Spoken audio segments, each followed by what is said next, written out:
안녕하십니까. 성형외과 전문의 이재호입니다. 자, 오늘 시간은 코 수술에 있어서 귀연골 이게 이제 좋으냐, 자, 이런 질문들 제가 이제 참 많이 받는데요. 연골을 코 수술에서 이제 써야 하느냐라고 하는 질문을 한다면 단도직입적으로 대답한다면 반드시 필요하다고 얘기를 할 것 같습니다. 그래서 저번 시간에는 뭐 실리콘 고어텍스와 같은 이제 보형물에 대해서 얘기했지만은 코스에 있어가지고서는 필수적이라고 할 수 있는 이 연골의 사용에 대해서 앞으로 좀 다루어 볼 텐데, 그 중에서 가장 이제 우리가 흔하게 쓰게 되는 귀연골에 대해서 첫 번째로 이야기해 보겠습니다. 자, 연골을 쓰는 이유는 과연 뭐냐? 자, 첫 번째는 뭐냐면은 보형물만 가지고서는 썼을 때 문제가 너무 많기 때문에 그래요. 자, 어떤 문제가 있느냐? 보형물은 인체 내에 들여보냈을 때 인체가 행사하는 압력이 있죠.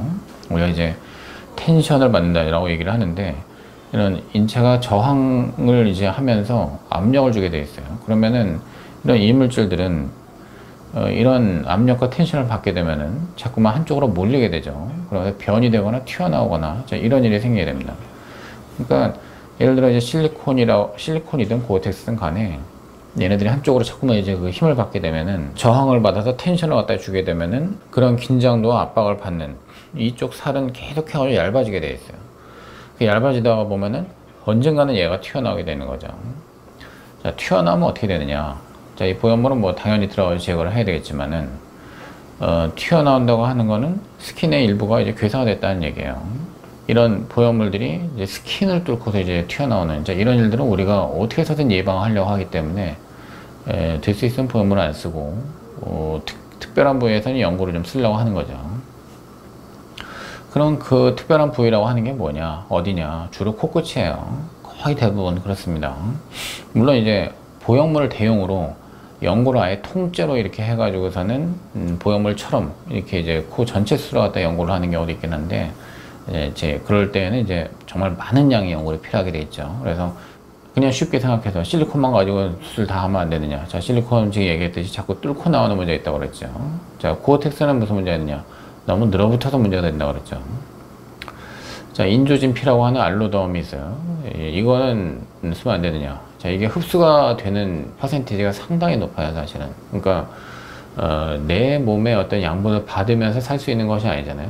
알로도미 정체는 사체, 이제 죽은 사체에서 이제 우리가 채취한 진피를 공업적으로 가공해서 만든 거예요. 이제 항원, 면역 반응을 갖다 피해서 이제 항원을 제거한 건데, 이거는 뭐 이제 100% 인조 물질이라고 할 수는 없고, 뭐 일종의 이제 동종 이식인데, 이게 흡수가 되는 율이 이제 상당히 있기 때문에 우리가 이제 원하는 어떤 볼륨을 갖다가 계속 보장할 수 있느냐. 자, 그거에 있어가지고는 좀 약점이 있는 것이고, 알로덤이 오랫동안 이제 있었던 분들은 코에서 어떤 뭐 냄새가 난다, 뭐 이제 이런 얘기를 또 이제 호소하시는 경우들이 좀 간혹 있어요. 자, 미드포어라고 그래가지고 인조 뼈라고 우리가 보통 얘기를 하는 게 있는데, 매드포도 사실은 이제 별로 좋지 않아요. 장기적으로 있다가 보면은 얘네들도 실리콘처럼 변동이 없기 때문에 뭐 썩거나 뭐 이런 게 없이 그냥 그대로 이제 자기 자리를 차지하는 애들이기 때문에 주변에 있는 살이나 연골을 계속 얇게 만든단 말이죠. 그래서 매드포어가 이제 뭐 스킨을 괴사시키고 뚫고 나오기는 쉽지 않지만, 그러나 주변에 어떤 이제 지지 구조를 원래 이제 하고 있어야 되는 어떤 연골들, 이런 거를 계속 얇게 만들면서 걔네들이 어느 한쪽 방향으로 이제 틀어질 수 있도록, 이제 코의 어떤 이제 균형을 갖다 무너뜨릴 수 있도록 이렇게 되는 경우들이 있는 것이죠. 자, 자가진피를 연골만 꼭 써야 되느냐? 그러면 이제 자가진피는 어떠냐? 주로 이제 엉덩이 같은 데서 이제 좀 많이 띄죠. 또 이제 측두근막, 그래서 이제 머리에서 이제 뭐 근막 갖다 띄는 경우도 있어요. 그런데 이런 어떤 자가진피를 갖다 우리가 썼을 때, 이때도 역시 흡수율이 문제가 됩니다. 그러니까 연골이라고 하는 거는 아주 혹독한 환경에서도 잘 살아남아요. 피가 이제 직접적으로 혈관에 연결이 돼가지고 들여보내는 게 아니잖아요. 그러면은 피를 어떻게 먹고 사느냐?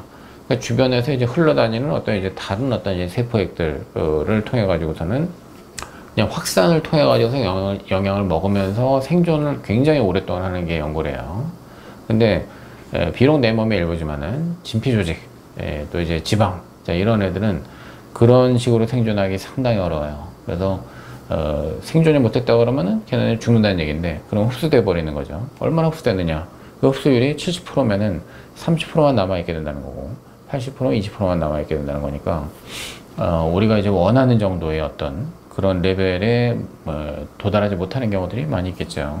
그래서 연골은 어쨌든 첫째는 채취하기에 있어가지고 별 문제가 없고, 그 다음에 얘네들이 혹독한 환경에서 잘 살아남고, 자, 이런 부분 때문에 우리가 많이 사용하는 건데, 문제는 충분한 양의 연골을 구할 수 있느냐, 항상 거기에 있어요. 코술의 어떤 이제 그 성공 여부를 갖다가 가늠하는 게, 뭐 의사가 얼만큼 이제 박리를 잘 해나가느냐, 그 다음에 뭐 수술 디자인을 잘 했느냐, 뭐 이제 뭐 모든 과정이 다 중요하겠지만, 이 연골을 갖다가 얼만큼 이 환자에게 필요 충분하게 공급할 수 있느냐, 채취할 수 있느냐, 여기에 사실은 달렸다 해도 과언이 아니에요.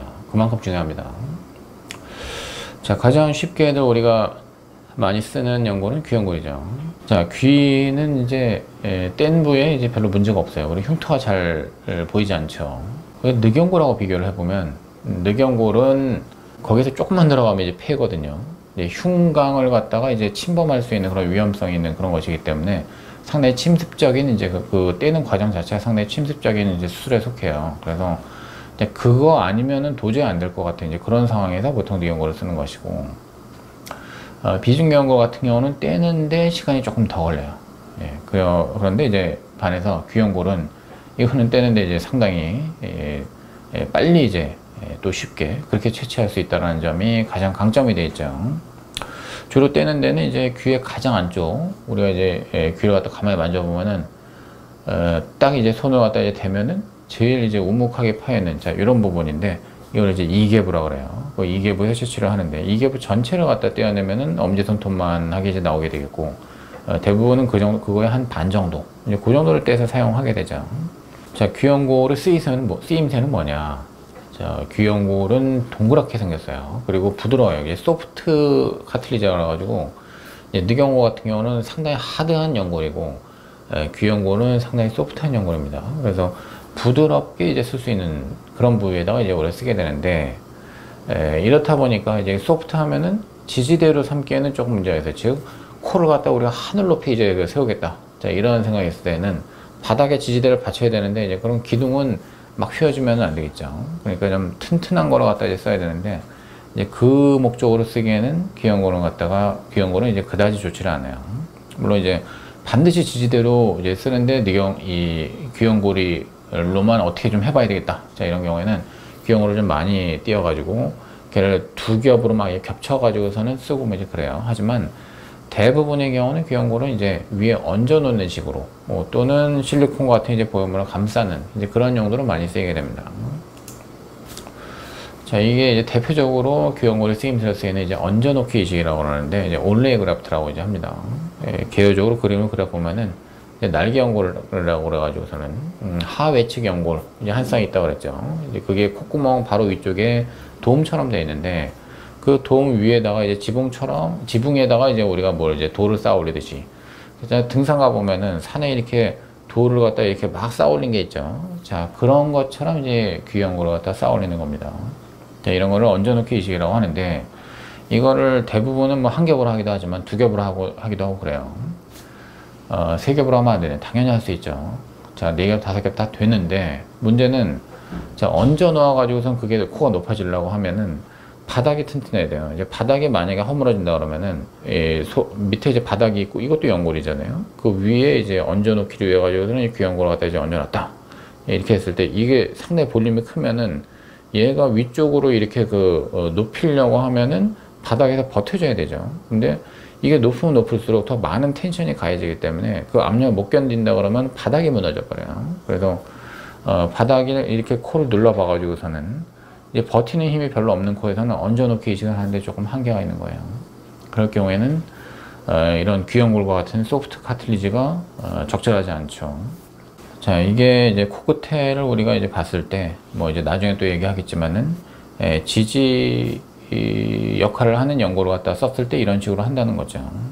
저거는 일반적으로는 귀연골을 잘 쓰지 않습니다. 귀연골의 또 하나의 쓰임은, 이제 우리 보형물을 넣어가지고서는 이제 콧대를 높였을 때, 보형물의 끝이 항상 문제잖아요. 얘는 사람은 항상 서가지고 다니는데 보형물이 이렇게 들어가 있으니까 항상 중력에 의해서 얘는 아래쪽으로 힘을 받을 거 아니에요. 그럼 아래쪽에 계속 이제 스킨을 갖다가 치받다가 보면은 보형물이 아래쪽으로 뚫고 나올 수 있는 가능성이 항상 있기 때문에, 자, 그걸 막기 위해서 쉴드 그라프트라고 그래가지고선 우리가 쉴드 친다고 그러죠. 그러니까 이제 보형물을 커버하고 이게 뚫고 나오는 걸 막기 위해서 쉴드를 치는 그 용도로 이제 귀형골을 쓰는 경우는 굉장히 많습니다. 연골 선택에 있어가지고서는 요점은 뭐냐면은 어떤 용도로 그걸 쓰느냐에 있어요. 그래서 상담을 할 때 저는 귀형골을 쓰나요? 비중귀형골을 쓰나요? 뭐 이렇게 물어봤을 때 연골의 선택의 문제는 이에 있어 그거에 앞서 가지고서는 반드시 얘기해야 될 거는 내 코가 어떤 특징을 갖고 있느냐예요. 그래서 코가 어느 정도의 지지력이 좀 있는 코다라고 하면은 귀연골 조금의 분량만 있어도 코끝을 효과적으로 우리가 높일 수가 있어요. 이제 원래 얹어놓기 식이 잘 먹으니까. 그러나 이제 코의 지지 구조가 허물어져 있다거나 원래 약했다거나 자 이럴 때는 그렇게 이제 간단하게 끝낼 수가 없어요. 그때는 받쳐줄 수 있는 어떤 다른 용도의 이제 연골을 갖다가 우리가 필요로 하게 되는 것이죠. 자, 만약에 뭐 재술이나 뭐 3차, 4차 술이나 뭐 이렇게 해서 아주 큰 손상을 이제 받은 뭐 이제 과거 수술이 아주 잘못됐다거나 또는 이제 뭐 사고가 났었다거나 뭐 이제 이런 식으로 해가지고 굉장히 큰 손상을 받은 이제 그런 좀 망가져 있는 코를 복원하는 용도. 자, 이때는 보형물 못 쓰잖아요. 이런 경우에는 반드시 늑연골을 써야 되는 자 그런 상황이 또 이제 발생하게 되는 겁니다. 그래서 얹어놓기나 커버하는 용도로 쓸 때는 귀연골을 많이 쓰고 지지 역할이 필요할 때는 비중연골을 많이 쓰고 한마디로 얘기하면 이래요. 그리고 많은 양의 연골이 필요할 때는 늑연골을 쓴다. 이제 대체적으로 이제 그렇게 된다고 이제 보시면 되겠습니다. 자, 다음 시간에 이어가지고서는 계속 비중연골에 대해서도 이야기해 보겠습니다. 자, 경청해 주셔서 고맙습니다.